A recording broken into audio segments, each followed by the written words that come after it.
Kay Baltok, nakakulong ka? Anong kaso mo? Pinatay ko yung aso. Grabe naman yan. Nano ko lang, natapakan ko. Tapos, ay ako. Nakakaawa ka naman pala. Hawa ko na nga, di ba? Usapan namin. Wala nga pa sa akin napunta eh. Wala pa bang dalaw? Wala pa eh. Ano ba yan? Parang may nakita akong kalbo sa labas. Sagit lang ah. Mga kapatid ko na yun. Boss, andyan ba yung kuya ko? Yung sa ulo? Yung kalture? Andyan ba yun? Si Baltok! Oo, si Kuya Baltok. Hindi ka, sumunod ka. Tapusin na namin. Sir, Hoy, Baltok! Kuya Baltok. Kumusta na? May dalaw ka. Ayos mo ha. sir. Baltok. Tatama ka sa akin. Inaalagaan mo na mabuti rito. Oo, kasi Oy, inaalagaan mo ito mabuti.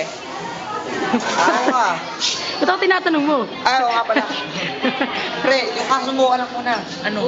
Wala pa rin nangyari. Wala. Asan na ba ang hustisya sa Pilipinas? Asan na? Test na. Okay.